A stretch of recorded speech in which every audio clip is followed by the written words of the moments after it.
In the vastness of the universe of ideas, philosophical questions are like twinkling stars that illuminate the darkness of the unknown. Amidst this intellectual spectacle, C.S. Lewis's 37 phrases emerge as constellations of insight and inquiry, inviting us to explore the deepest mysteries of human existence. These brief yet impactful words serve as portals to a journey of reflection and discovery. What do these phrases reveal about the nature of truth, morality, and life itself? How do they challenge us to rethink our own conceptions and delve into the depths of human thought? In this analysis, we will unravel the power of these C.S. Lewis phrases and explore the universal truths they reveal. 1. Everything changes, nothing ever stays the same. C.S. Lewis's quote addresses a fascinating and often paradoxical aspect of human experience: the nature of time and our perception of change.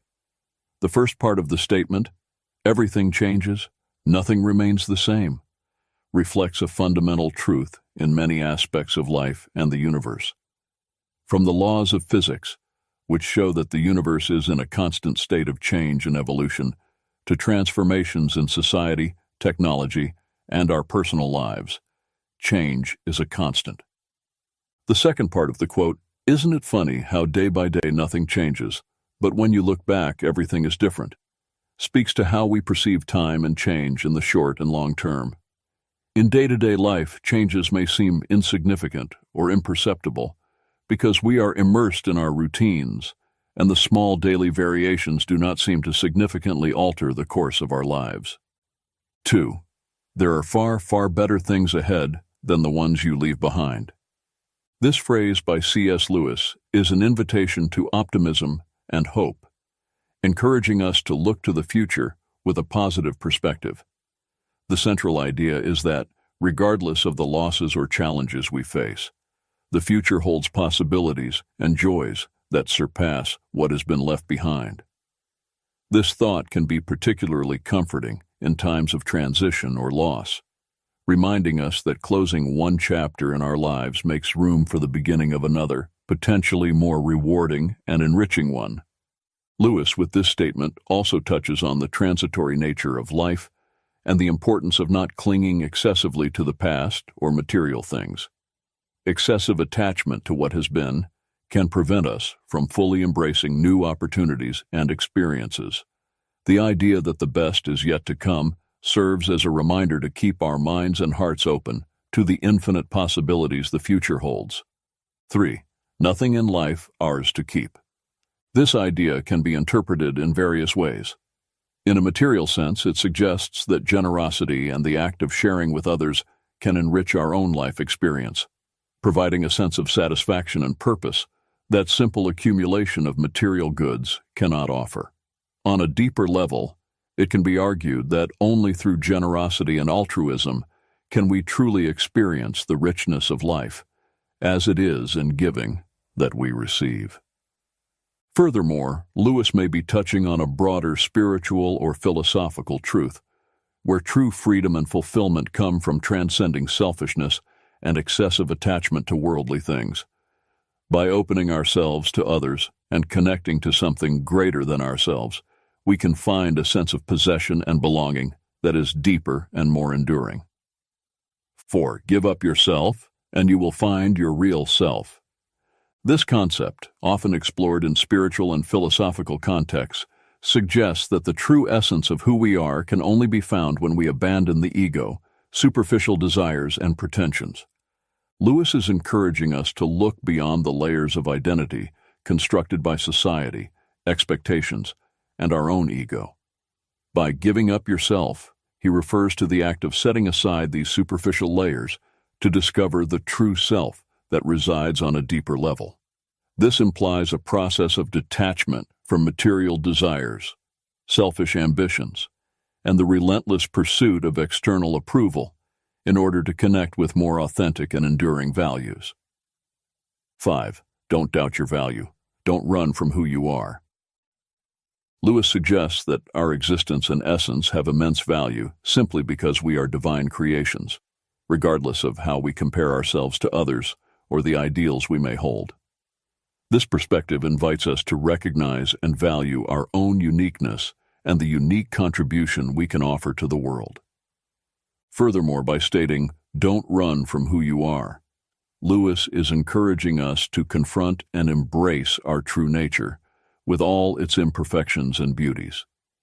He suggests that authenticity and self-acceptance are essential for living a full and meaningful life.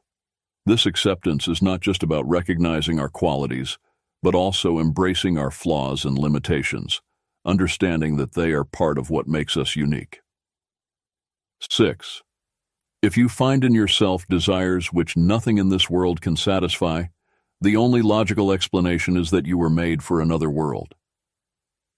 Lewis addresses the sensation, often experienced by many, that there is a kind of emptiness or longing within us that worldly joys and satisfactions cannot completely fill. This perception can lead to the conclusion that such insatiable desires point to a reality or existence beyond what is known and experienced in this physical world.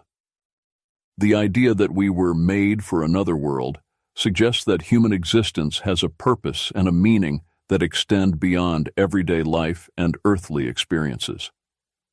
This view is rooted in many spiritual and religious traditions, which see life on earth as a journey or preparation for a higher or spiritual reality.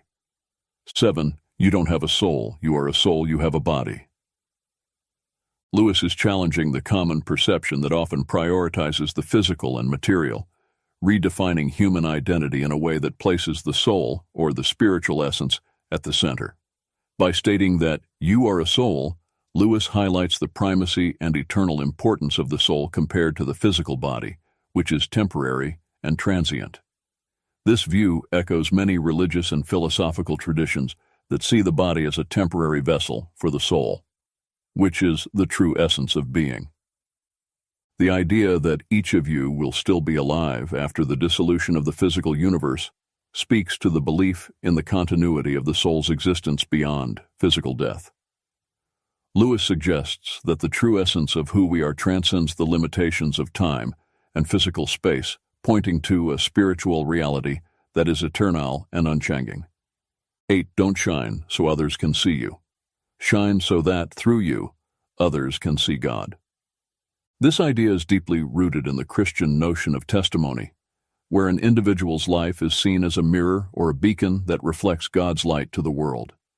Instead of seeking personal glory, Lewis suggests that we should aspire to live in such a way that our actions, words, and even our presence allow others to glimpse divinity, goodness, and truth that transcend our individual existence. This perspective shifts the focus from the self to the other, and ultimately to the divine, promoting a way of living that is marked by generosity, service, and authenticity. By shining not for our own enhancement, but to illuminate the path to God, we are called to an existence that values humility and altruism, recognizing that our greatest contribution may be to facilitate others in finding their own connection to the sacred. 9. Hardships often prepare ordinary people for an extraordinary destiny. Lewis suggests that challenges and adversities are not mere meaningless obstacles, but rather instruments of growth and preparation. Difficulties have the potential to transform us, shaping our character and refining our virtues in ways that prosperity and ease simply cannot. This process of growth through adversity is often what prepares us to take on larger roles and responsibilities, leading us to destinies that far surpass our initial circumstances. By mentioning that God allows these experiences of low points, Lewis is touching on the notion that there is a divine order and purpose behind life's events, even those that seem negative at first glance. The lessons learned through adversity are seen as essential to our spiritual and personal development, teaching us perseverance, compassion, humility, and dependence on a force greater than ourselves. The idea that God does not make anyone wait unless it is good for him to wait reflects a view that God's timing is perfect, even if we do not immediately understand it. Patience and waiting are seen not as emptiness or meaningless inactivity, but as an opportunity for internal growth and preparation for what is to come. Thus, Lewis encourages us to face difficulties and periods of waiting not as abandonments, but as integral parts of a larger plan that leads us to an extraordinary destiny. 10. Experience is the most brutal of teachers.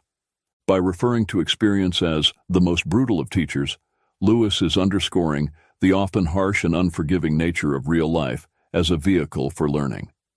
Unlike theoretical or academic learning, experience educates us through successes, and more often through failures, losses, and challenges. These moments can be painful and difficult to endure, but they are also incredibly potent in forging character, resilience, and wisdom. The second part of the phrase, "but you learn, my God, do you learn," emphasizes the effectiveness of this type of learning. Despite its brutality, or perhaps because of it, the lessons learned through experience tend to be deeply internalized. The direct experience of consequences, whether positive or negative, engraves knowledge in a way that passive instruction rarely achieves. 11. Repeated failures are fingerposts on the road to achievement. In describing failures as fingerposts, Lewis suggests that each failure serves as a lesson and a guide, pointing towards adjustments and changes necessary in our approaches, strategies, or even in our understanding. These posts illuminate the way, offering critical insights that help us navigate the path towards our goals. The idea of failing forward is particularly powerful. It implies that each failure, instead of pushing us backward, actually propels us forward, bringing us closer to success. This is because we learn, adapt, and grow through our experiences of failure. This concept encourages a mindset of resilience and persistence, where obstacles are seen as opportunities for development and improvement. 12. You are never too old to set another goal or to dream a new dream. Lewis challenges the notion that age is a barrier to aspirations, goals, and dreams. He emphasizes the infinite capacity of the human being to reinvent oneself and pursue new directions, regardless of where one stands in their life journey. This idea is an invitation to reject self-imposed limitations and social expectations that often accompany aging. Instead of viewing old age as a time to slow down or give up on new endeavors, Lewis suggests that there is always room for new beginnings and possibilities. This can be particularly inspiring for those who may feel they have missed opportunities or that it is too late to pursue passions or interests that have been set aside. Essentially, Lewis reminds us that the ability to dream and aspire knows no age limits. This message serves as an encouragement to continue seeking growth, fulfillment, and joy in all stages of our lives, embracing the ongoing journey of discovery and renewal. 13. Don't let your happiness depend on something you may lose. This brings forth a profound reflection on the nature of happiness and the importance of grounding it in aspects of life that are enduring and intrinsic, rather than external and transient. This idea encourages us to reconsider the sources of our joy and satisfaction, warning against basing our happiness on elements that are outside of our control and can easily be altered or lost, such as material possessions, social status, or even specific relationships. By highlighting the volatility of many of the things we value, Lewis suggests the pursuit of a more authentic and resilient happiness, one that is not shaken by the inevitable changes and challenges of life. This may involve cultivating internal virtues such as peace of mind, gratitude, self-love, and spirituality, which are less susceptible to external circumstances. 14. This world is a great sculptor's shop. It is a rich metaphor reflecting on the process of personal growth and transformation within the context of human existence. Comparing the world to a sculptor's workshop, Lewis suggests that life experiences, with their challenges and opportunities, act as the tools and techniques used by a sculptor to shape and define their creations. In this analogy, we humans are like unfinished statues, constantly being formed and refined by the hands of the sculptor, a metaphor for life's forces, circumstances, interactions with other people, and possibly a divine influence or destiny. Each experience carves our character, molds our values, and affects our life trajectory, contributing to the ongoing process of becoming who we are meant to be.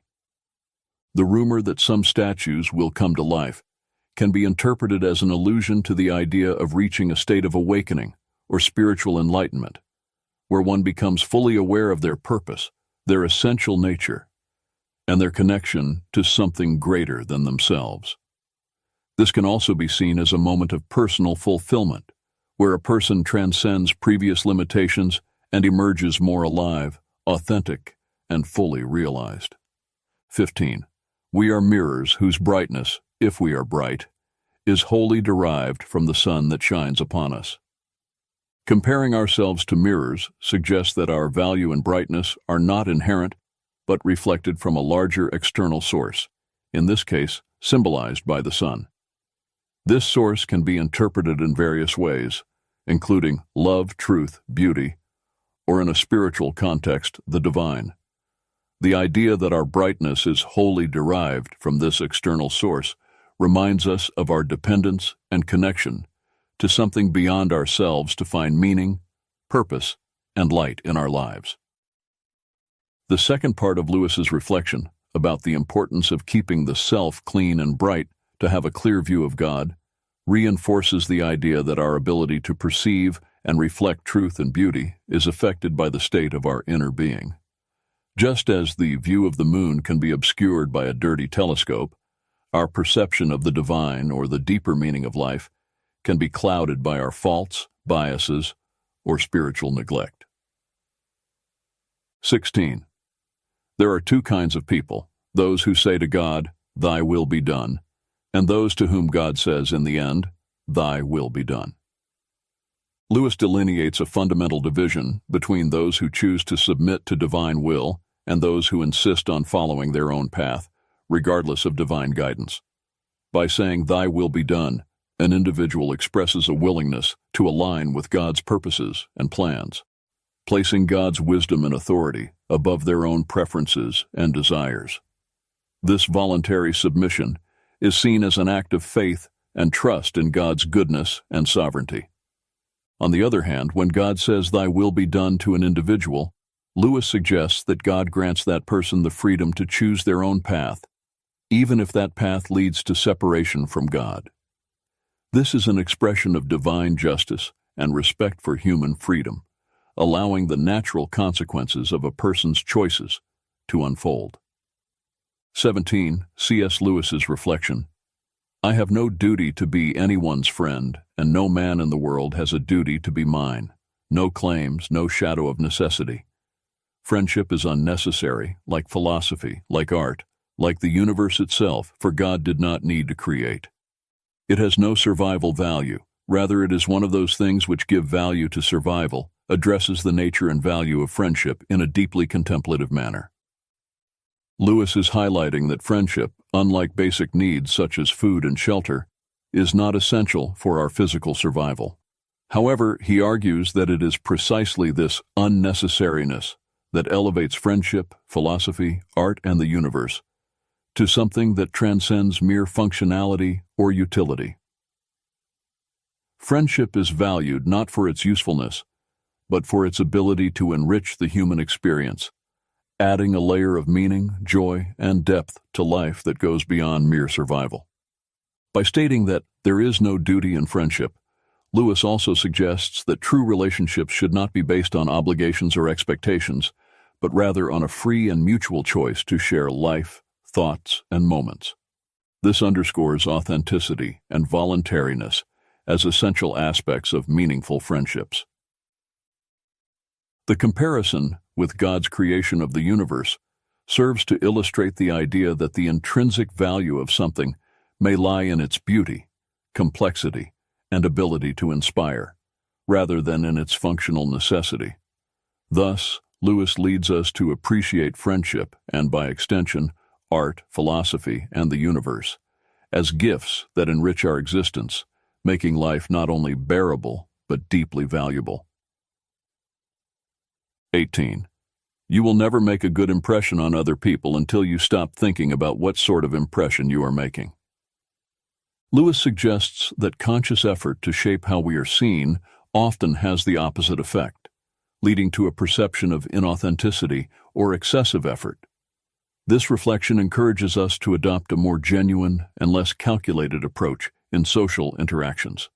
When concern about the impression we are making is replaced by authenticity and being present in the moment, we are more likely to truly connect with others. This is because authenticity promotes an openness and vulnerability that are essential for meaningful human relationships. Additionally, excessive concern about image can distract us from listening and engaging meaningfully with others, as we are more focused on how we are being perceived than on the interaction itself. By releasing the need to control others' perception, we make space to be ourselves, which is often more attractive and impressive than any carefully constructed persona. 19. To love at all is to be vulnerable. Lewis highlights that the act of loving inherently involves the risk of pain and loss because opening the heart to others, whether to people, animals, or even passions, exposes us to the possibility of being hurt. However, he argues that the only way to completely avoid this pain, by isolating oneself and protecting the heart from any emotional involvement, comes at a much higher cost. By doing so, the heart, while safe from pain, also becomes isolated from any form of true love and consequently from one of the most enriching experiences of human life. The paradox presented by Lewis is that in attempting to shield the heart from any harm by making it unbreakable and impenetrable, we actually render it unredeemable. This suggests that a heart never exposed to the risk of love loses its ability to love and be loved, becoming hardened and insensitive. 20. What draws people to be friends is that they see the same truth. Highlights the importance of intellectual and spiritual connections in forming deep and meaningful friendships. Lewis suggests that at the core of true friendships, there is a mutual recognition and appreciation of certain values, ideas, or fundamental truths that transcend superficial circumstances or passing interests. This view underscores that friendships are not merely based on convenience, physical attraction, or social circumstances, but on a deeper connection that involves the discovery and acknowledgement of a shared truth. This truth can refer to a common understanding of life, moral principles, a shared passion for certain subjects, or even a similar worldview. The act of sharing this truth implies not only recognizing it, but also experiencing and exploring it together, which can provide a solid foundation for the development of a lasting friendship. Friendships rooted in this kind of mutual understanding tend to be more resilient and enriching, as they are based on the mutual appreciation of aspects of being that are considered significant and valuable. 21. Love is a steady wish for the loved person's ultimate good. Lewis redefines love beyond the common notion of intense emotion or physical attraction. He presents love as an active and deliberate commitment to the well-being and happiness of the other person, regardless of circumstances or one's own emotions. This conception of love as a steady wish emphasizes the volitional and intentional nature of true love. It is not seen as something passive or merely sentimental, but as a continuous choice to prioritize the good of the loved one. This implies a commitment to actions and decisions that promote the well-being and fulfillment of that person, even if it requires sacrifice or selflessness. By qualifying the supreme good so far as it can be attained, Lewis also acknowledges the reality of human limitations and life circumstances. He suggests that while love aspires to the ideal of the highest good for the loved one must act within practical possibilities and the limitations of the real world. 22. Do not waste time bothering whether you love your neighbor. Act as if you did, and you will. explores a pragmatic and action-oriented approach to loving one's neighbor, a central idea in many ethical and religious traditions. Lewis suggests that instead of being paralyzed by internal analysis of our feelings or doubt about our ability to love others, we should simply start acting as if we love them. This principle reflects the idea that love can be both an action and a feeling, and that by choosing to act lovingly, regardless of our momentary feelings, we can cultivate genuine feelings of love over time. 23. No man knows how bad he is till he has tried very hard to be good. Addresses the complexity of human nature and the discovery of personal character through the effort to live according to high ethical or moral standards. Lewis suggests that it is in the process of striving to act rightly and do good that we often come face to face with our own failures, limitations, and negative tendencies. This reflection implies that understanding our own imperfections and the ability to recognize our faults are amplified when we put ourselves to the test, seeking to live virtuously. This can be a humbling experience as we discover that goodness and virtue are not as easily achieved as we might have imagined, thus revealing the depth and persistence of our flaws and weaknesses. 24. In God there is no hunger that needs to be filled, only plenteousness that desires to give, reflects a profound theological view on the nature of God and the relationship between the divine and humanity. Lewis suggests that God, being a being of fullness and perfection, has no needs or lacks. Instead, he is an infinite source of generosity and giving.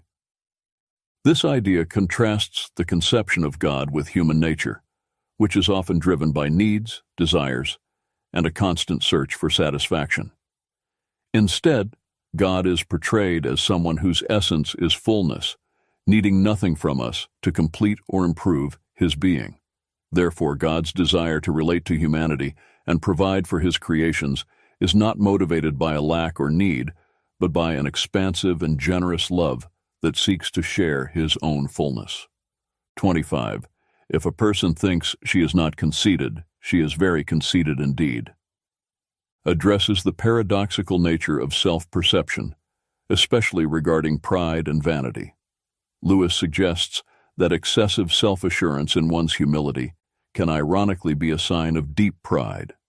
The act of considering oneself free from vanity can be in itself a manifestation of vanity, as it implies satisfaction with one's supposed moral superiority or self-control. This observation points to the complexity of human nature and the difficulty of achieving true humility, which is not based on denial of one's own faults, but on sincere recognition of them. True humility involves honest self-assessment and a willingness to accept that, as human beings, we are all fallible and susceptible to error and pride. 26. Pride is spiritual cancer. C.S. Lewis's view of pride as a spiritual cancer highlights the destructive nature of this vice in a person's spiritual and relational life. By describing pride in this way, Lewis suggests that it corrupts and consumes the ability to love, find satisfaction, and even exercise good judgment. Pride is presented not just as a minor character flaw, but as a corrosive force that can destroy the most fundamental aspects of human and spiritual well-being. The second quote expands on this idea, explaining how pride obstructs knowledge of God.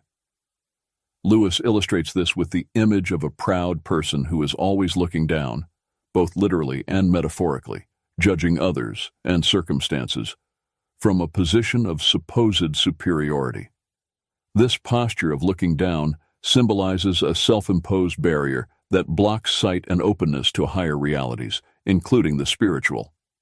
Therefore, as long as one is stuck in this attitude of pride, they will be unable to perceive or connect with God, who is above in the spiritual sense. Both quotes emphasize the idea that pride not only negatively affects interpersonal relationships and self-image, but also constitutes a significant obstacle to spiritual growth and perception of realities beyond the self. Lewis invites us to recognize pride as a serious impediment to love, genuine happiness, and wisdom, encouraging a constant pursuit of humility as a path to spiritual health and true knowledge. 27. Only the pure in heart want to see God. This quote distills a profound truth about the nature of spiritual longing and the necessary condition for genuine seeking of God. Lewis suggests that purity of heart is not only a quality that makes someone fit to encounter God, but also the very characteristic that awakens the desire to seek Him. Purity of heart can be understood as a cleansing of intentions, an absence of falsehood or duplicity, and a sincerity in the pursuit of truth and good. This purity involves an orientation of the being toward what is genuine and good, free from the distortions of selfishness, pride, and disordered passions that can obscure spiritual vision and deflect the quest for truth. By stating that only the pure in heart desire to see God, Lewis is highlighting the idea that the desire to know and draw near to the divine requires a certain inner disposition characterized by purity and sincerity. This implies that the spiritual journey toward God begins with an inner work of purification and alignment of the desires of the heart with spiritual values. 28. Human history is the long, terrible story of man trying to find something other than God which will make him happy. C.S. Lewis's statements about human pursuit of happiness outside of God reflect a deep critique of the nature of human aspirations and endeavors throughout history. Lewis suggests that the relentless quest for satisfaction in earthly things, whether wealth, power, pleasure, or status, is futile, as true happiness and peace cannot be found apart from God. God cannot give us a happiness and peace apart from Himself, because it is not there. This assertion highlights the view that any attempt to find lasting contentment outside of a relationship with the divine is doomed to failure, as the true source of peace and joy resides in God. To what will you look for help if you will not look to that which is stronger than yourself? This rhetorical question invites reflection on the need to seek support and guidance in a force greater than our own limited human capacity, suggesting that reliance on purely human resources or solutions is insufficient to address life's fundamental challenges. All that we call human history, money, poverty, ambition, war, prostitution, classes, empires, slavery, is the long, terrible story of man trying to find something other than God which will make him happy. This observation about human history as a series of failed attempts to find satisfaction in earthly substitutes for God underscores the view that many human endeavors and conflicts stem from a misguided search for meaning and contentment. Together, these reflections by Lewis challenge us to reconsider the sources in which we seek happiness and purpose, encouraging a reorientation toward spiritual values and a deeper relationship with the divine as the path to true satisfaction and peace. 29. Forgiving does not mean excusing. This quote distinguishes two fundamental attitudes toward dealing with offenses or mistakes. By stating that forgiveness does not equate to excuse, Lewis highlights the importance of acknowledging the seriousness and reality of an offense without allowing it to perpetuate resentment or hostility. Forgiveness implies a conscious decision to release resentment or the desire for retaliation against someone who has wronged us, even when we recognize that the act committed against us was wrong and unjustifiable. This distinction is crucial because it recognizes the responsibility of the offender without allowing that offense to dominate future relationships or the emotional state of the offended party. In contrast, excusing someone often involves minimizing the offense or justifying the offender's behavior, potentially ignoring the harm caused. Thus, excusing can inadvertently enable or validate harmful behavior. Lewis suggests that forgiveness is a deeper act that requires considerable moral strength.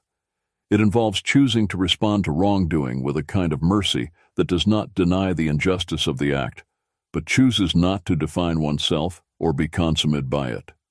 This approach to forgiveness allows for healing and reconciliation while maintaining moral integrity by acknowledging the gravity of the wrong. Therefore, a forgiveness, as Lewis conceives it, is an act of grace that transcends mere acceptance of others' faults, promoting the restoration of relationships without denying the reality of the harm caused. 30. Thirst was made for water, inquiry for truth. By C.S. Lewis offers a powerful metaphor that underscores the intrinsic connection between human pursuit of knowledge and the nature of truth. By comparing physical thirst for water with the innate desire to understand truth, Lewis invites us to reflect on the fundamental need we have to seek knowledge and understanding. Just as thirst is a natural condition that drives us to seek water to quench it and ensure our physical survival and well-being, curiosity and the desire to understand are fundamental impulses that lead us to seek truth, to satisfy our need for intellectual and spiritual knowledge and understanding. This comparison emphasizes that just as water is essential for physical life, truth is indispensable for our intellectual and spiritual life. Just as our bodies are designed to seek and consume water to maintain their health and proper functioning, our minds are naturally inclined to question, explore, and seek understanding to grow and thrive intellectually. 31. Faith is the art of holding on to things your reason has once accepted, in spite of your changing moods. This phrase by C.S. Lewis offers a profound understanding of faith that transcends mere emotional or irrational belief. Lewis suggests that true faith involves a continuous commitment to convictions and truths that have been accepted by reason, even when emotions or circumstances may try to sway us. This conception of faith highlights its active and deliberate nature, not as a passive state of acceptance, but as a constant exercise of will and discipline. By defining faith as the art of staying firm, Lewis implies that it requires practice, skill, and conscious effort to sustain beliefs in the face of doubt, fear, or uncertainty that may arise with fluctuations in our emotional states or changes in life circumstances. By emphasizing that faith is based on things reason once accepted, Lewis is also rejecting the notion that faith and reason are mutually exclusive. Instead, he proposes that authentic faith has its roots in rational and conscious understanding, and that maintaining this faith requires a continuous and deliberate return to these rational principles, especially when challenged by ever-changing moods. 32. We meet no ordinary people in our lives. This statement by C.S. Lewis offers a deeply human perspective on the nature of interpersonal interactions and the uniqueness of each individual. Lewis suggests that every human encounter, no matter how brief or trivial it may seem, is an opportunity to connect with someone extraordinary, whose life, experiences, and perspectives are unique and valuable. This assertion challenges the notion that some people are common or ordinary, highlighting that all individuals have a story, an inner complexity, and a unique potential that make them worthy of attention and respect. Even those who may seem to play mundane roles in our lives can have unexplored depths and inner riches that deserve to be recognized and valued. 33. Everyone thinks forgiveness is a lovely idea until he has something to forgive. This quote addresses the challenging nature of forgiveness and how our perspective on it can change when we find ourselves in the position of needing to forgive someone for a transgression or injustice. Initially, many people may agree that forgiveness is a noble and desirable virtue, recognizing its moral value and the emotional benefits it can bring to both the aggressor and the offended party. However, when confronted with the reality of a situation where they have been hurt or harmed by someone else, the act of forgiveness can become much more difficult than they imagined. This quote highlights the human tendency to idealize forgiveness when we are not directly involved in situations of conflict or hurt. However, when we are faced with the real need to forgive someone who has hurt us, we may discover that forgiveness is a complex and painful process that challenges our emotions, self-image, and values. 34. Integrity is doing the right thing, even when no one is watching. This quote highlights the importance of acting in accordance with our values and principles, regardless of the presence of supervision or the potential for reward or punishment. By defining integrity as doing the right thing, Lewis suggests that true integrity goes beyond simply following rules or social norms. It is a matter of moral and ethical principles. This implies making choices based on what is morally correct, even if it is easier or more advantageous to act otherwise. The part of the phrase that emphasizes that this should be done even when no one is watching underscores the importance of authenticity and consistency in our actions. This means that integrity is not something we display only to impress others or avoid negative consequences. It is a quality that is inherently valuable and shapes our conduct in all aspects of life. 35. Children are not a distraction from more important work. They are the most important work. This quote emphasizes the priority and significance of caring for and raising children in a person's life. In doing so, Lewis highlights the responsibility and privilege that parents have to shape and influence the development and future of their children. This statement challenges the common notion that caring for children is merely a secondary part or an obligation that competes with other activities considered more important or meaningful. Instead, Lewis argues that children are not a distraction, but rather the central focus and primary responsibility of any adult who takes on the role of a father or mother. By recognizing children as the most important work, Lewis underscores the profound influence that parents have on the lives and development of their children. He suggests that parental care extends beyond simply providing material needs. It involves nurturing, educating, guiding, and loving children, preparing them to face life's challenges and become responsible and compassionate adults. 36.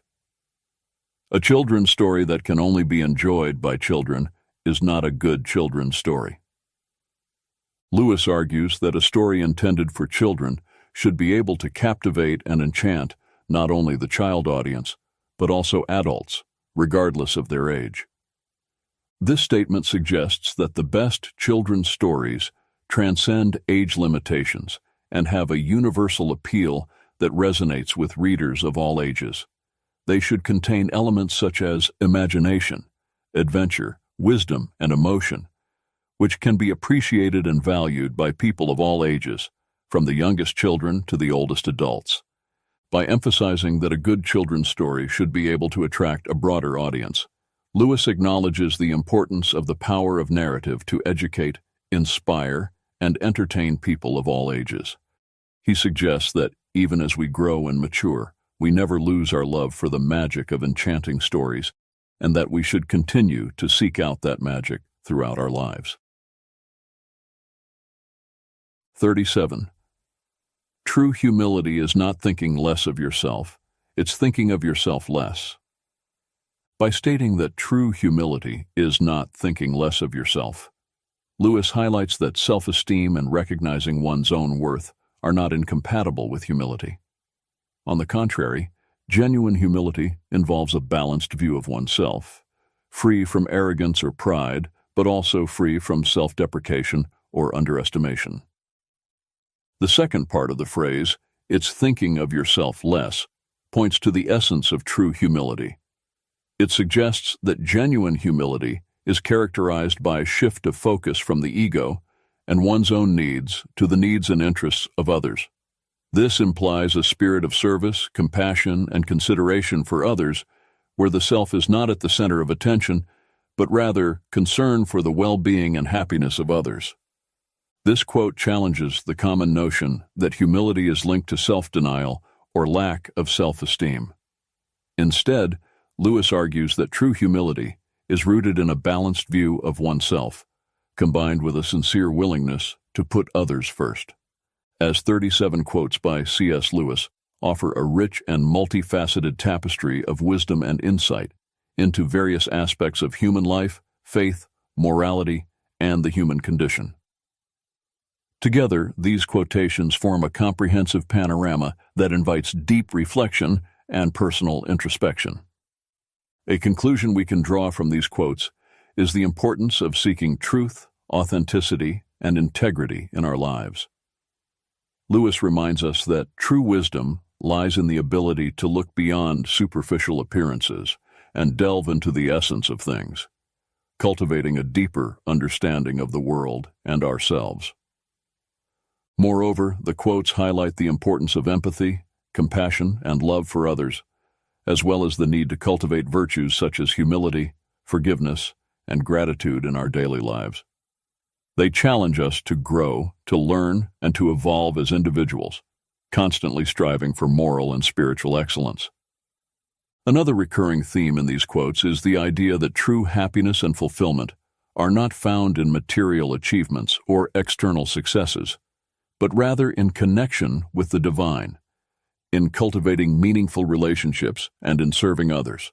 Ultimately, C.S. Lewis's words remind us that the journey of life is a continuous search for meaning, purpose, and transcendence. They encourage us to embrace the challenges, to embrace the journey of life with courage and determination, and to constantly seek truth, goodness, and beauty